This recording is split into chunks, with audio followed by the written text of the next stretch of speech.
আজকে একটা task create করব, যে টাস্কটা হচ্ছে একটা বোতামকে ক্লিক করার পর সে কন্টেন্টে চেঞ্জ করবে, স্ট্যাটিক কন্টেন্টে চেঞ্জ করে একটা ডাইনামিক কন্টেন্ট হবে। তো সেটার জন্য আমরা বেসিক্যালি দুটো ল্যাঙ্গুয়েজকে ইউজ করব, একটা হচ্ছে HTML আর একটা হচ্ছে জাভাস্ক্রিপ্ট। HTML কোড করার জন্য আমরা বেসিক্যালি জানি বডি ট্যাগের মধ্যে HTML কোড করি। তো প্যারাগ্রাফের জন্য আমরা p tag access code use করছি, p ট্যাগের সাহায্যে একটা প্যারাগ্রাফ বেসিক্যালি আমরা লিখি, আর বোতাম ট্যাগের সাহায্যে আমরা বেসিক্যালি একটা বোতামকে ক্রিয়েট করি। তো আমাদের মেইন কাজ কি, বোতামটা ক্লিক করার পর আমাদের এই প্যারাগ্রাফটা চেঞ্জ হবে।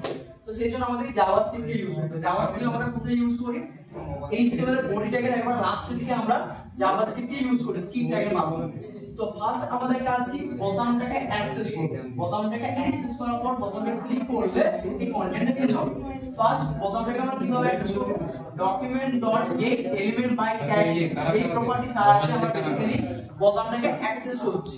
তারপর .addEventListener, addEventListener কি, আমরা এই বোতামটার উপর যদি ক্লিক করি সেটাকে আমরা ইভেন্ট বলে থাকি, প্রোগ্রামিং ভাষায়। ক্লিক করলে কন্টেন্ট চেঞ্জ হচ্ছে। তো এই যে ক্লিক করছি, ক্লিকটা হচ্ছে আমাদের ইভেন্ট। এই ইভেন্টটাকে অ্যাড করার জন্য আমরা addEventListener ইউজ করি এই প্রপার্টিকে।